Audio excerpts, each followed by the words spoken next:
ఇంతవరకు ఇందిరమ్మ ఇండ్లు అనేది లేదు. గత 10 సంవత్సరాల కింద ఇందిరమ్మ ఉన్నప్పుడు మాత్రమే మనకి ఇండ్లు వచ్చినాయి.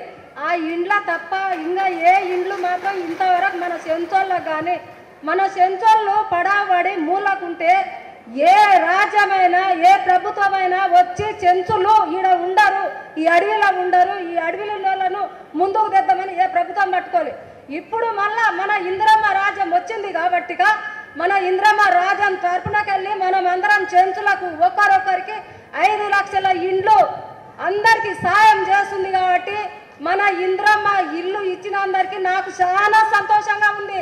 మన వెనుకబడ్డ పేదలను మొత్తాన్ని మన ఇందిరమ్మ రాజ్యం వస్తేనే మనం చాలా బాగుపడతామని ఇప్పటికీ చాలా సంతోషంగా మన చెంచాలో అందరం చాలా సంతోషంగా ఉన్నాం. ఇది మన సంఘాలు కూడా చెంచు సంఘాలు అనేది కూడా చాలా ఇందిరమ్మ వచ్చినప్పటికీ అప్పటికి మన చెంచు సంఘాలు అలాగే ఉన్నాయి. ఇప్పుడు కూడా మన ఇందిరమ్మ రాజ్యములో మనకు ఉపాధి పని కానీ సంఘాలు కానీ అన్నీ మంచి మన ఇందిరమ్మ ఉన్నంత వరకు మనకు సాగు లేదు. మన ఇందిరమ్మనే మనకు. జై ఇందిరమ్మ. ఈ ఇందిరమ్మ ఇల్లు ఇచ్చినందుకు నాకు ఎంతో సంతోషం. నాకు ఒకదానికి వచ్చిందని సంతోషం కాదు, నాతో పాటు అందరికీ రావాలి. ఇందిరమ్మ సన్న బియ్యం ఇస్తుంది, ఇండ్లు 5 లక్షలు ఇచ్చి ఇండ్లు ఇస్తుంది. సంతోషంగా కట్టుకోవాలి. ఎవరికి రూపాయి మనం మళ్ళా ఇచ్చేది లేదు. మన తోటి 5 లక్షలతో మన ఇల్లు కట్టుకోవాలి. అట్లనే నాతో పాటు అందరికీ వచ్చిన పెద్దలకు అందరికీ నా నమస్కారం. ఇది తేజీ మీద మాట్లాడతానని నేను ఎప్పుడు అనుకోలేదు. ఇందిరమ్మ ఇంట్లో నిద్రపోతాని కూడా అనుకోలేదు. నాకు ఇల్లు వచ్చినందుకు చాలా గౌరవంగా ఉంది. ఇందిరమ్మకు కానీ మేము రుణపడి ఉన్నాం సార్. కిందిగూడెం పాయగూడెం వచ్చేసి ఇందిరమ్మ ఇల్లు 19 ఇల్లు మాకు శాంక్షన్ అయినాయి. ఇందిరమ్మ గారికి మేము చాలా రుణపడి ఉంటాం, ధన్యవాదాలు తెలియజేసుకుంటున్నాం. కాబట్టి కొంతమంది వలసలు పోయినరు మా గ్రామంలో, వాళ్ళు కూడా ఇప్పుడు వచ్చారు కాబట్టి వాళ్ళకు కూడా అవకాశం ఇవ్వాలని కోరుకుంటున్నాం.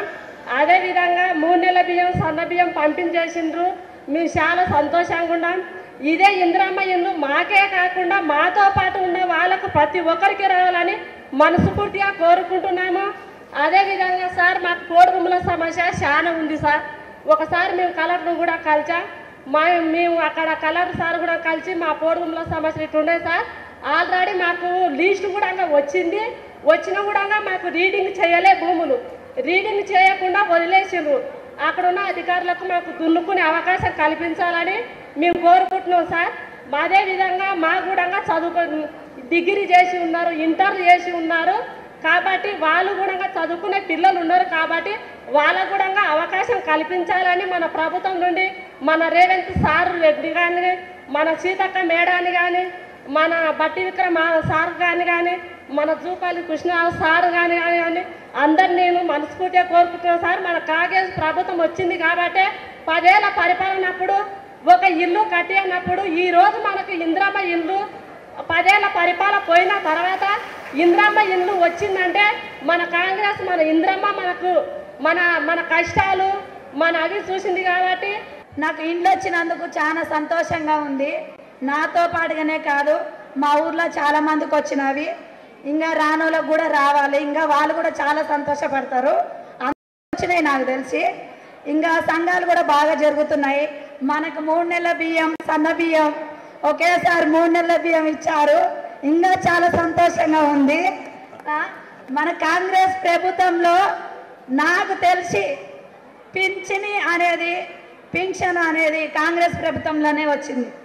రేషన్ అనేది కాంగ్రెస్ ప్రభుత్వంలోనే వచ్చింది. ఇప్పుడు నాకు పెళ్ళై కూడా 9 సంవత్సరాలు కానీ వస్తుంది కానీ ఏ ప్రభుత్వం కానీ ఇండ్లు ఇస్తామని కూడా రాలే ముందుకి. డబల్ బెడ్రూమ్ ఇండ్లు ఇస్తామని కూడా ఇస్తామని మాట మాత్రం ఇచ్చారు కానీ ఏ ఒక్కరు కూడా మాకు రాలే ఇండ్లు.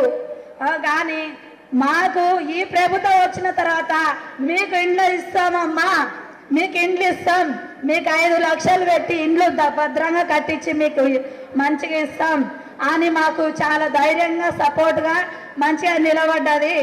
మాకు ఇలాంటి మంచి అవకాశాలు ఇంకా చెయ్యాలని, ఇలాగనే కొనసాగాలని, ఇలా మళ్ళా ఇంత మంచి పనులు కాకుండా మళ్ళీ చదువుకున్న పిల్లలు కూడా ఉన్నారు. ఆ మంచి మంచి స్కూల్లో కూడా చేర్పించుకోగలుగుతున్నాం. మేము చెంచులము ఎక్కడో అడవిల్లో ఎక్కడో ఉంటున్నాం, కానీ మమ్మల్ని కూడా గుర్తించి మేమంటూ ఒకటి ఉన్నామని గుర్తించి మాకు ఇండ్లు సప్లై, మాకు రేషన్ కార్డులు ఇవ్వడం.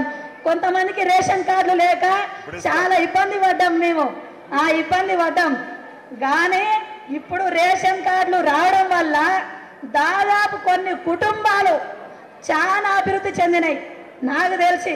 ఎందుకు నాకే రేషన్ కార్డు లేదు, కానీ ఇప్పుడు గౌరవంగా చెప్తున్నా, నాకు రేషన్ కార్డు వచ్చింది, నాకు 3 బిడ్డలు ఉన్నారు, నేను మంచిగా బతకగలను అనే ధైర్యం వచ్చింది. కానీ ఏ ప్రభుత్వం అట్లా ఇవ్వలే, గ్యారంటీగా ఇవ్వలే. ఈ ప్రభుత్వం మీద నాకు నమ్మకం కలుగుతుంది. అలాగే ఇలాంటి మంచి అవకాశాలు ఆడబిడ్డలకు కలిగించాలి. ఆడబిడ్డల్ని చిన్నతనంగా చేయకూడదు, అందరూ మంచిగానే ఉండాలి. అసలైన తొలి వెలుగు. ఫాలో వాట్సాప్ @తొలి వెలుగు official.